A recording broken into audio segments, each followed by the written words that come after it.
Oh, cheers.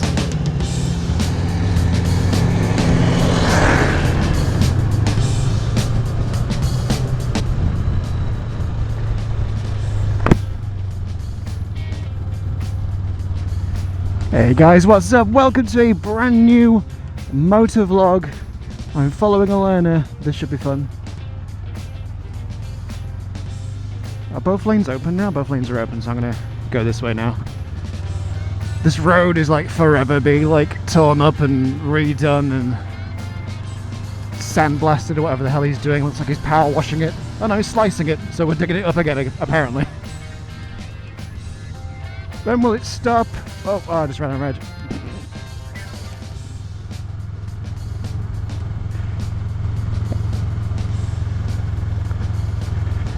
Alright, I'm on my way to do a little bit of the old shopping, just a little bit, because obviously I can only fit so much in my rucksack.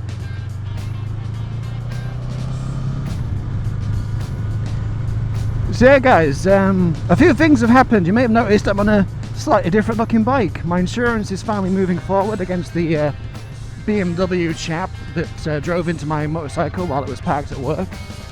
So my poor Virago is currently in storage pending an engineer taking a look at it.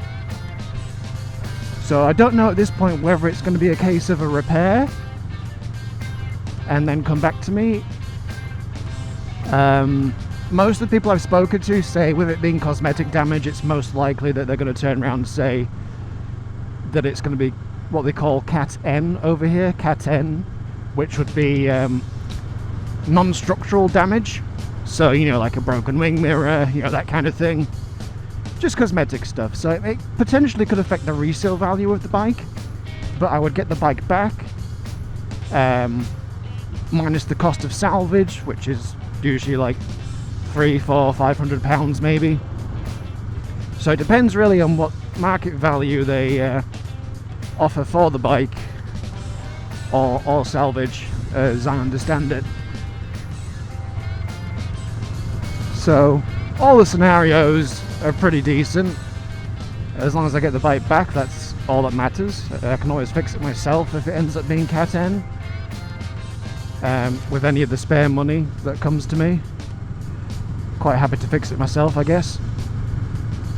All I care about is that BMW guy is finally getting his comeuppance for doing a runner, promising to pay out of his own pocket so he didn't have to go for insurance, and then he's backtracked on that.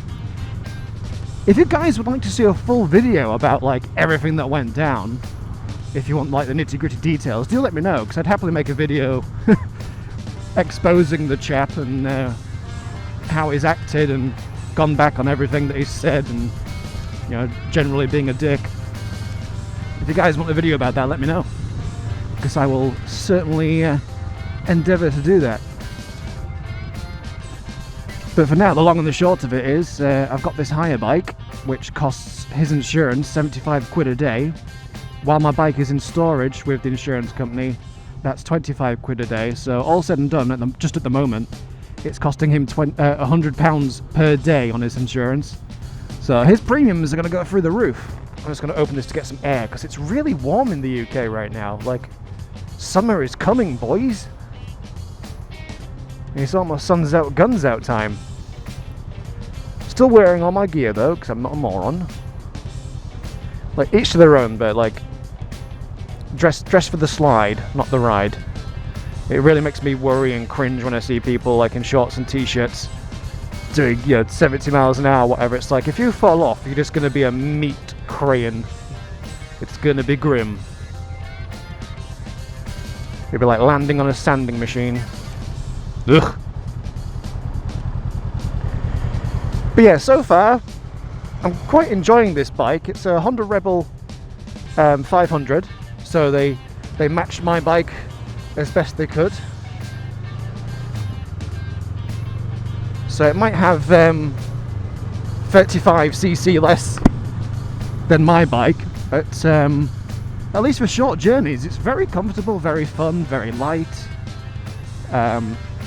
With it being a more modern bike, it's got 6 gears. That's really nice once you're on the motorway or dual carriageway. It's very nice to have that extra gear to go up, because I'm forever trying to bang up into 6 on my 5-speed gearbox. Like once you start getting it to 65, it feels like I should be going up a gear. Oh wait, I can't. That is the final gear. So this having stay there. So this having 6 gears is very nice. Literally my only complaints about the bike so far is the fact that Honda, in their ultimate wisdom, we're stopping, so this is a good time to show you. Honda, in their ultimate wisdom, have reversed the horn and indicators. So for a while, the first few days, I was constantly beeping every time I was trying to indicate. I don't know whose fault that was, but they want taking out and shooting. It's so silly.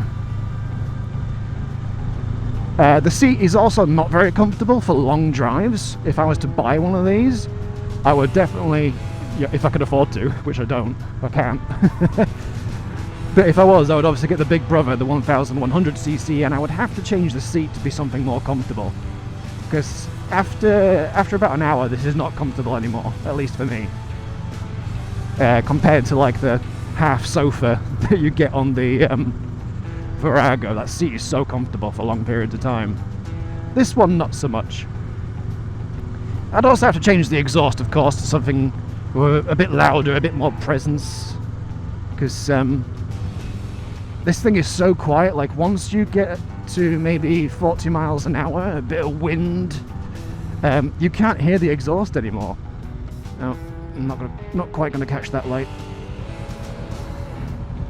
So yeah, you can't hear the exhaust anymore, so you have to kind of feel when you need to change gear rather than, you know, hear it with a louder exhaust. But it doesn't sound bad for having a massive, you know, approved green planet-saving exhaust. I'm sure my neighbours like this one a lot more.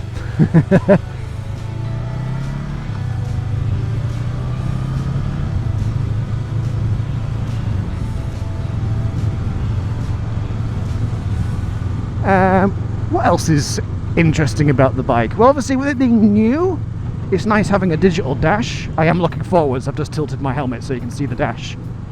I like that they've updated the dash for this model as well, so it's not a rectangular dash in a round hole, which is weird. It's a semicircle now, a little bit better.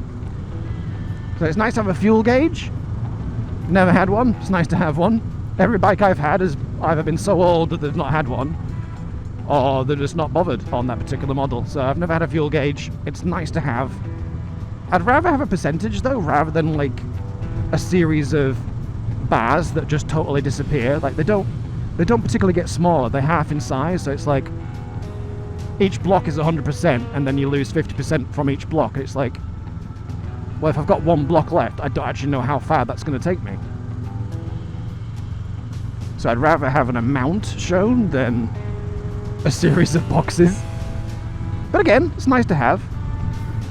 Also, the bike was brand new when I got it. It'd only done 9 miles. So it's very fresh. So obviously all the brakes, the clutch and stuff are all very, very fresh. Very nice. She's very nippy, very light. I would have preferred if it had some colour, because it's just completely jet black, like all of it. So it looks very stealth, but you don't really want stealth as a motorcyclist. You want to be seen as much as possible, so a splash of colour would have been nice. The daytime running lights are automatic, that's good, because on an older bike you might forget to pop your lights on, potentially, just to help you be seen. So that's cool. It also means the button for the lights is also a flashing system, so obviously if you're trying to let somebody out of a junction or something, the unofficial thing about flashing people, you just press that button, press it once and flash, obviously fully up for full beam.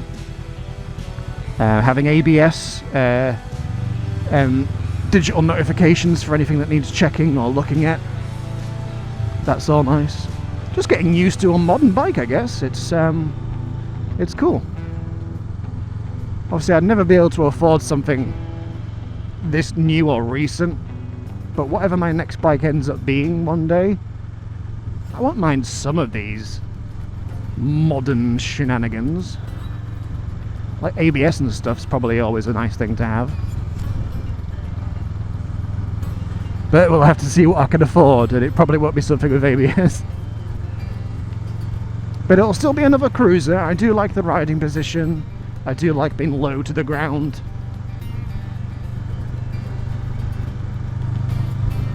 It's just all around very pleasant. Other than that, I don't think there's anything especially interesting to really say about the bike. I do like the fact that once you're in first gear in this bike, like coming to a stop, there's like a full cut-off point. You can't keep pressing down. You hit a wall, as it were. That's nice, because every bike I've had's not had that. Like, you can still press down into first. On this, once you're in first, that's it. You know it's solid.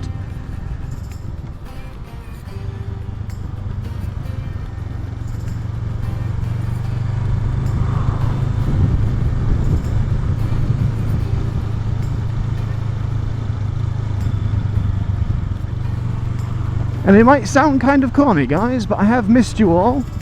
It's been very strange not streaming, because, you know, even though it's not exactly a job yet or anything, it's something that I've always done as much of as I've humanly possible been able to do.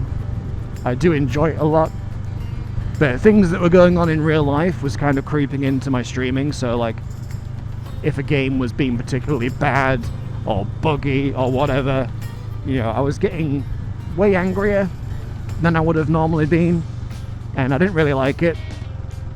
And obviously you guys would probably not really like it when it's genuine anger rather than, you know, just taking the mick. And one thing that was not helping my levels of stress was, as most of you guys know, for a while the other year I was living alone for 6 months after splitting up with my ex-girlfriend, and living on my own was super expensive, so I started to accumulate a couple of debts that I was trying to clear after moving in with my girlfriend now. So I actually sold my 3090. Those of you that have followed, like, on the Discord or on YouTube will know that by now, but yeah, it goes without saying, but I'm gonna say it. I sold my 3090 in order to get on top of some of these debts, so those are getting sorted out. I was able to buy a 2080 Super for quite cheap, actually, off eBay. So with some of the money I used that so I could still carry on streaming, creating content, having a PC that I can use. So things are improving slowly.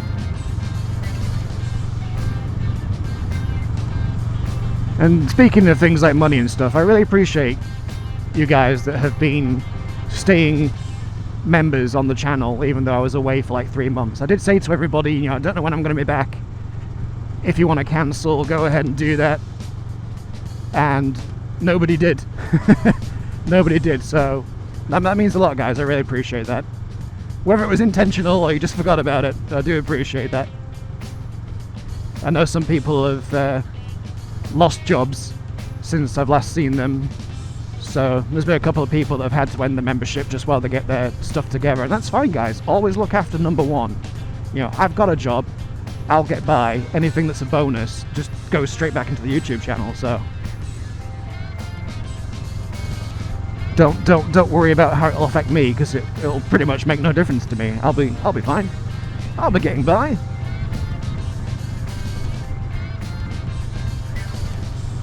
So yeah, I think that's pretty much all the updates I have. I don't really know much of anything else. I don't know when my bike will be coming back or what's happening. Any significant developments, I'll always do an update. But for now, I just need to go do some shopping. So guys, thank you very much for being here. That's all I have for you right now, until the next stream or video. So I will catch you guys in the next one very soon. You all take care, look after yourselves. See you in a bit.